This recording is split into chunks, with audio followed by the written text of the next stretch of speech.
Halo semuanya, kembali lagi dengan kami dari kelompok 3 kelas 5 TI 2. Kali ini kami akan mempresentasikan materi kelima AI dengan judul Forward and Backward Chaining. Namun sebelum itu, perkenalkan, nama saya Melissa Kristi Pasiowan dengan NIM 220240032. Perkenalkan, nama saya Evert Paul Mangimbelat dengan NIM 220240030. Perkenalkan, nama saya Jessica Dina Tabar dengan NIM 22024044. Definisi forward dan backward chaining. Forward chaining adalah bentuk penalaran untuk sistem pakar AI yang dimulai dengan fakta-fakta sederhana dan menerapkan aturan inferensi untuk mengekstrak lebih banyak data hingga tujuan tercapai.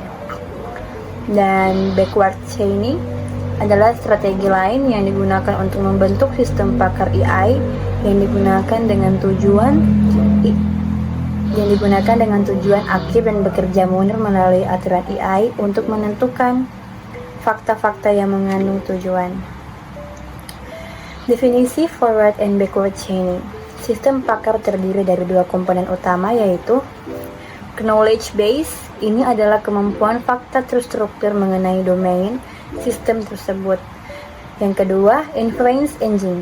Ini adalah komponen dari sistem pakar yang menerapkan aturan logis pada basic pengetahuan untuk menyimpulkan informasi baru. Mesin ini menginterpretasikan dan mengevaluasi fakta-fakta dalam basic pengetahuan dan memberikan sebuah jawaban. Inference Engine Cycles via a Matchfire Procedure, atau siklus kerja Inference Engine melalui prosedur Matchfire. Inference Engine digunakan dalam sistem berbasis pengetahuan seperti dalam kecerdasan buatan, yaitu digunakan untuk menyimpulkan informasi baru berdasarkan fakta yang ada dan aturan-aturan tertentu. Nah, di sebelah kirinya ada sebuah gambar yang berisi database, knowledge base, match, dan fire. Nah, di dalam database ini ada berisi fakta-fakta yang sudah diketahui, seperti A is X dan B is Y. Fakta-fakta ini adalah informasi yang sudah ada dan disimpan di database. Kemudian di bawahnya ada knowledge base, yaitu berisi aturan-aturan atau rules yang menghubungkan fakta-fakta seperti if A is X dan B is Y. Aturan ini merupakan pengetahuan yang digunakan untuk membuat inferensi. Kemudian di kirinya ada match, yaitu sebuah tahap di mana inference engine membandingkan fakta-fakta yang ada di basis data dengan aturan-aturan dalam sistem pengetahuan. Misalnya jika ada fakta A is X di basis data, engine akan mencari aturan yang relevan, misalnya if A is X dan B is Y. Kemudian di sebelah kanan ada fire, yaitu setelah match ditemukan antara fakta dan aturan, maka sistem akan melakukan fire atau mengeksekusi aturan tersebut. Ini berarti sistem akan menyimpulkan fakta baru, misalnya B is Y, dan menambahkannya ke basis data. Nah, apa hubungannya dengan forward dan backward chaining? Yaitu forward chaining dimulai dari fakta-fakta yang diketahui di database dan terus bergerak maju menggunakan prosedur Matchfire untuk menyimpulkan fakta-fakta baru sampai mencapai kesimpulannya. Sistem akan mencocokkan fakta dengan aturan, mengeksekusi aturan yang sesuai, dan menambahkan hasil baru ke basis data hingga mencapai tujuan. Sementara backward chaining ini bekerja secara terbalik, dimulai dari tujuan yang diinginkan, misalnya ingin mengetahui apakah B is Y. Inference engine akan mencari aturan yang dapat membuktikan tujuan tersebut. Kemudian, sistem akan mengecek apakah fakta yang dibutuhkan untuk mengeksekusi aturan tersebut ada di database atau tidak. Kemudian, proses ini berlanjut hingga mencapai fakta awal yang mendukung tujuan tersebut. Nah, secara umum, gambar ini menjelaskan mekanisme dasar dari bagaimana inference engine bekerja untuk memproses aturan dan fakta dalam rangka menyimpulkan informasi baru. Forward chaining. Forward chaining juga dikenal sebagai metode dedukasi maju atau penalaran maju ketika menggunakan inference engine. Algoritma forward chaining dimulai dari fakta-fakta yang diketahui, memicu semua aturan dan premisnya terpenuhi, dan mendamaikan kesimpulannya ke dalam fakta-fakta yang diketahui. Proses ini berulang hingga masalah terselesaikan. Dalam jenis chaining ini, inference engine memulai dengan mengevaluasi fakta-fakta yang ada. Derivasi dan kondisi sebelum menyimpulkan informasi baru. Sebuah titik akhir atau tujuan dicapai melalui manipulasi pengetahuan yang ada di basic pengetahuan. Contoh forward chaining. Jadi di sini ada sebuah gambar di mana dari sebelah kiri terdapat sebuah tab yang dimana namanya tahap pertama, yaitu di dalamnya ada database yang berisi fakta yang sudah diketahui seperti A, B, C, D, dan E. Kemudian di bawahnya ada knowledge base yang berisi aturan-aturan seperti Y dan D ke Z, X dan B dan E ke Z, A ke Z, dan seterusnya. Nah, dalam tahap pertama ini, inference engine berusaha mencocokkan fakta yang ada dengan aturan-aturan di knowledge base. Aturan yang dapat digunakan pada tahap ini adalah A ke X karena fakta A ada di dalam database. Ini memenuhi syarat aturan tersebut untuk dieksekusi. Kemudian, proses fire setelah aturan match, sistem fire ini menambahkan kesimpulan baru yaitu fakta X ke dalam database. Selanjutnya ada tahap kedua di sebelah kanan, yaitu dalamnya sekarang ada fakta yang diketahui meliputi A, B, C, D, E, dan X. Nah, knowledge base aturannya masih sama, namun pada tahap ini aturan C ke L dapat digunakan karena fakta C ada dalam database. Kemudian, proses fire menambahkan fakta baru L ke dalam database. Nah, gambar ini merupakan sebuah forward chaining yang bekerja dengan mencocokkan fakta-fakta yang ada dengan aturan-aturan yang relevan di knowledge base, kemudian menambahkan kesimpulan baru ke database. Proses ini diulang sampai mencapai kesimpulan akhir atau solusi akhir. Dalam contoh gambar ini, ada fakta X diturunkan dari aturan yang pertama dan fakta L diturunkan dari aturan yang kedua. Proses akan terus berlanjut sampai semua aturan yang bisa digunakan telah dieksekusi. Selanjutnya ada contoh forward chaining cycle kedua. Di sini ada database-nya sudah berisi fakta-fakta A, B, C, D, X, dan L. Kemudian masih dengan aturan yang tetap sama, tapi pada tahap ini aturan X dan B dan E ke Y dapat dieksekusi karena fakta tersebut ada di dalam database. Kemudian sistem fire menambahkan fakta baru Y ke dalam sebuah database. Lalu selanjutnya di sebelah kanan ada siklus ketiga, yaitu di dalamnya berisi fakta-fakta A, B, C, D, X, L, dan Y. Nah, pada siklus ini aturan Y dan D ke Z dapat dieksekusi karena fakta Y dan D ada di dalam sebuah database. Jadi, gambar ini melanjutkan proses forward chaining yang dimulai dari fakta-fakta awal. Siklus kedua menghasilkan fakta Y dan siklus ketiga menghasilkan fakta Z. Proses ini berulang sampai semua aturan yang ada bisa dieksekusi, kemudian dijalankan atau sampai tujuan akhir tercapai. Ini menggambarkan bagaimana sistem inference terus melakukan deduksi berdasarkan fakta-fakta yang telah diketahui untuk mendapatkan kesimpulan baru dalam forward chaining. Nah, contoh lainnya, untuk rule 1, jika pasien mengalami sakit tenggorokan dan mencurigai adanya infeksi bakteri, maka pasien tersebut menderita radang tenggorokan. Rules 2, jika suhu pasien lebih dari 100 derajat Fahrenheit, maka pasien mengalami demam. Rules 3, jika pasien telah sakit lebih dari 1 bulan dan pasien mengalami demam, maka kami mencurigai adanya infeksi bakteri. Nah, penjelasannya, siklus 1, aturan 2 benar, maka dapat disimpulkan pasien mengalami demam. Untuk siklus 2, aturan 3 benar, maka disimpulkan bahwa infeksi bakteri. Siklus 3, aturan 1 benar, dan disimpulkan pasien mengalami radang tenggorokan. Seperti ada di gambar sini, database, temperatur pasien sama dengan 102 derajat Fahrenheit, pasien sakit sudah lebih dari 2 bulan, dan pasien memiliki sakit tenggorokan. Lalu pasien memiliki demam, infeksi bakteri, dan pasien menderita radang tenggorokan. Seperti ada di gambar sini, database, temperatur pasien sama dengan 102 derajat Fahrenheit, pasien sakit sudah lebih dari 2 bulan, dan pasien memiliki sakit tenggorokan. Lalu pasien memiliki demam, infeksi bakteri, dan pasien menderita radang tenggorokan. Kelebihan dan kekurangan. Kelebihannya, yang pertama, berfungsi baik saat masalah dimulai dengan pengumpulan informasi. Forward chaining dimulai dengan fakta yang ada, kemudian memicu aturan yang relevan untuk mendapatkan kesimpulan baru. Cocok untuk perencanaan, kontrol, dan pemantauan. Karena forward chaining mengumpulkan dan memproses fakta secara bertahap, hingga ini cocok untuk situasi di mana semua informasi dikumpulkan di awal, seperti dalam perencanaan atau monitoring. Kekurangannya, yang pertama, sulit mengenali pentingnya bukti. Dalam forward chaining, semua fakta dianggap setara, sehingga sulit menilai apakah beberapa bukti lebih penting daripada yang lain. Yang kedua, dapat mengajukan pertanyaan yang tidak relevan, karena prosesnya dimulai dari fakta tanpa target akhir. Forward chaining dapat mengeksplorasi jalur yang tidak terkait dengan tujuan akhir. Backward chaining juga dikenal sebagai metode dedukasi mundur atau penalaran mundur, digunakan dalam interface engine yang berbasis tujuan.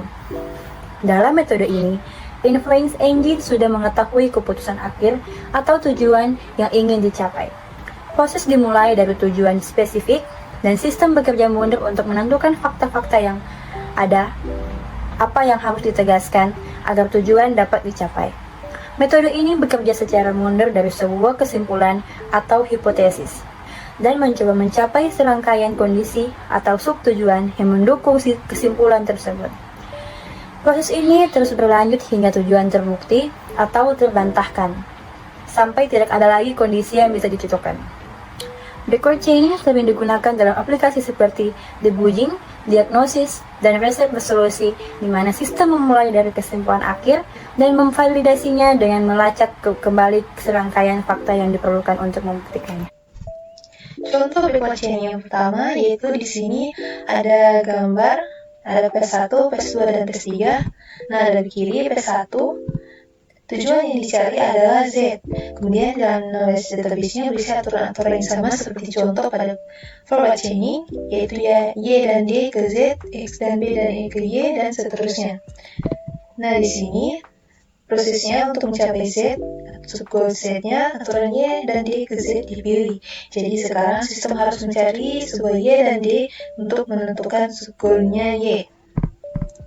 Kemudian pada phase kedua di sini ada subgoal-nya Y, yaitu setelah mengidentifikasi Y sebagai subtujuan atau subgoal, sistem kembali ke basis pengetahuan, yaitu menemukan aturan X dan B dan E ke Y, sehingga untuk mencapai Y kita perlu mencari X, B, dan E.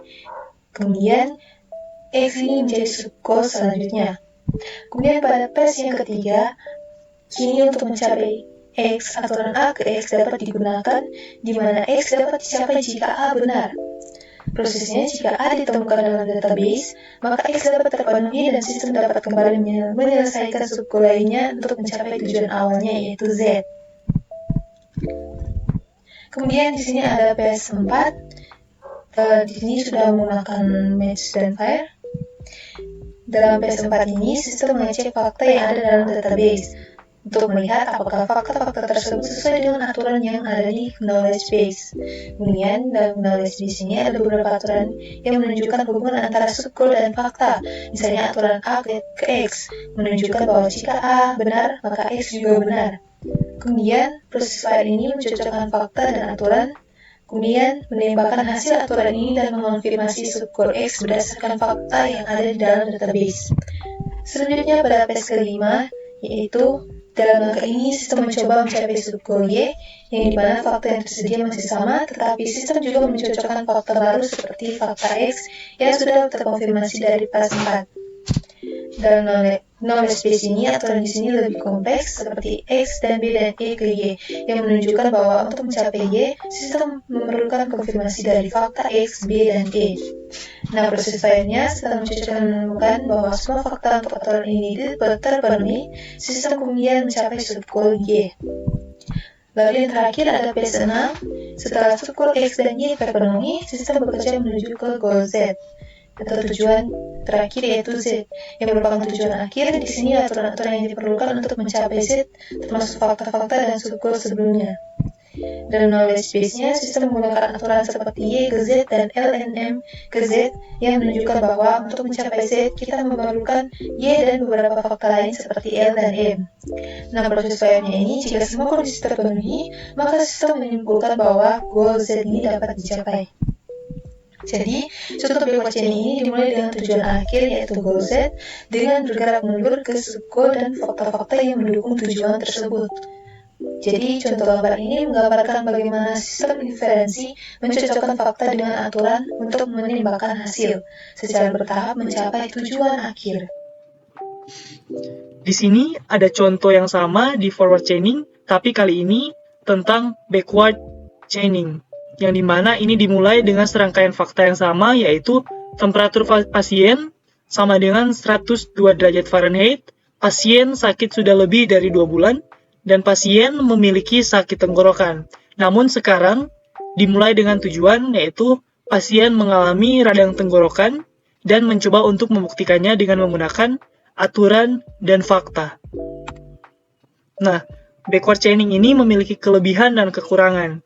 Untuk kelebihannya, backward chaining tetap fokus pada tujuan. Nah, backward chaining ini dimulai dari tujuan akhir atau kesimpulan dan bekerja mundur, sehingga tetap fokus pada satu hasil yang diinginkan. Lalu, dapat menghasilkan pertanyaan yang relevan, karena bekerja dari kesimpulan, sehingga backward chaining hanya mengajukan pertanyaan yang terkait dengan membuktikan atau menyangkal kesimpulan. Dan baik untuk diagnosis. Nah, metode ini sangat cocok untuk diagnosis karena mulai dengan masalah yang jelas dan mencari bukti yang mendukung atau menolak hipotesis. Nah, kekurangan dari backward chaining ini yaitu terus mengikuti jalur penalaran. Backward chaining dapat terjebak dalam jalur penalaran tertentu, bahkan jika alur tersebut tidak lagi relevan atau harus dialihkan ke jalur yang lebih tepat. Selanjutnya, teknik-teknik pencarian. Nah, ada beberapa teknik yang dikembangkan berdasarkan forward dan backward chaining, yaitu depth first search atau pencarian mendalam pertama, kemudian ada breadth first search atau pencarian melebar pertama, lalu ada best first search atau pencarian terbaik pertama. Nah, depth first search itu adalah teknik penelusuran data pada node secara vertikal dengan urutan yang sudah ditentukan, misalnya dari kiri ke kanan. Nah, keuntungan dari teknik ini adalah masalah dapat digali secara mendalam hingga ditemukan solusi yang optimal. Namun, kekurangan dari teknik ini adalah membutuhkan waktu yang cukup lama ketika digunakan pada masalah dengan ruang lingkup yang besar. Nah, di sini ada contoh teknik depth first search. Nah, pada gambar ini, penelusuran dimulai dari node 1. Dari node ini, DFS atau Depth First Search akan memilih salah satu cabang untuk ditelusuri secara mendalam, sesuai dengan urutan dari anak kiri ke kanan. Nah, algoritma pertama-tama bergerak dari node 1 ke node 2, lalu ke node 4, yang tidak memiliki anaknya lagi. Karena tidak memiliki jalur lebih dari node 4, maka algoritma akan kembali ke node 2. Nah, dari node 2, algoritma kemudian akan menuju ke node 5. Dan dari node 5, algoritma akan melanjutkan ke node 8. Yang juga tidak memiliki anak lagi sehingga kembali ke node 5. Selanjutnya, DFS akan menuju node 9. Setelah node 9 tidak lagi memiliki anak, maka algoritma akan kembali ke node 5, lalu ke node 2, dan akhirnya kembali ke node 1. Nah, dari node 1, DFS akan memilih jalur yang tersisa ke node 3, kemudian menuju node 6, yang dijadikan sebagai tujuan atau goals yang ada pada gambar ini. Nah, dalam DFS, penelusuran berlanjut ke setiap cabang secara mendalam terlebih dahulu, baru akan kembali dan menelusuri cabang lain jika buntu atau tidak ada jalur yang bisa dilalui. Selanjutnya saya akan menjelaskan untuk breadth first search. Breadth first search adalah teknik penelusuran data di mana semua node pada satu level atau tingkatan diperiksa terlebih dahulu sebelum melanjutkan ke level atau tingkatan di bawahnya. Keuntungan dari teknik ini serupa dengan depth first search, namun memiliki kelebihan tambahan, yaitu semua node di setiap tingkatan akan diperiksa secara menyeluruh. Kekurangan dari teknik ini terletak pada waktu yang cukup lama, terutama jika solusi berada di node terakhir, sehingga menjadi tidak efisien. Selain itu, dalam implementasinya, teknik ini bisa terasa kurang interaktif karena penelusuran seringkali harus melompat dari satu topik ke topik lainnya sebelum topik tersebut selesai ditelusuri. Nah, ini adalah contoh menggunakan teknik breadth-first search, yaitu adalah teknik penelusuran yang mengeksplorasi setiap node pada level yang sama terlebih dahulu sebelum bergerak ke level atau kedalaman berikutnya. Nah, penelusuran ini dimulai dari node pertama. Dari sini, breadth-first search akan mengeksplorasi semua node yang terhubung langsung dengan node pertama, yaitu node 2 dan node 3. Jadi node 2 dan 3 ini akan ditelusuri terlebih dahulu. Setelah semua node pada level kedua, yaitu node 2 dan 3 telah ditelusuri, algoritma bergerak ke node 4, 5, 6, dan 7 yang terhubung dengan node pada level kedua. Kemudian pada level berikutnya, BFS akan mengeksplorasi semua node yang berada di level terakhir. Node 8 dan 9 adalah node terakhir yang ditelusuri, dengan node 9 juga sebagai tujuannya atau goal. Dengan BFS ini, kita bisa mengeksplorasi semua node yang ada di satu level sebelum melanjutkan ke level berikutnya, sehingga bisa dipastikan bahwa algoritma akan menemukan solusi paling dangkal terlebih dahulu. Best research. Best research adalah teknik penelusuran yang menggunakan pengetahuan tentang suatu masalah untuk memandu pencarian ke arah node dan kemungkinan besar mengandung solusi. Pencarian ini dikenal sebagai pencarian heuristik. Pendekatan yang digunakan adalah mencari solusi terbaik berdasarkan informasi yang dimiliki, sehingga penelusuran dapat dimulai dari tempat yang paling mungkin menghasilkan solusi, serta menggunakan proses yang paling efisien.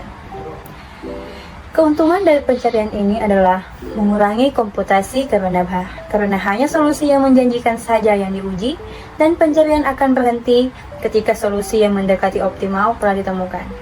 Model ini mirip dengan cara manusia mengambil keputusan, namun solusi yang dihasilkan adalah solusi yang benar-benar optimal. Dan kita masuk pada yang terakhir, best first search. Contoh menggunakan teknik best first search. Best first search menggunakan pengetahuan tambahan atau heuristik untuk memandu pencarian.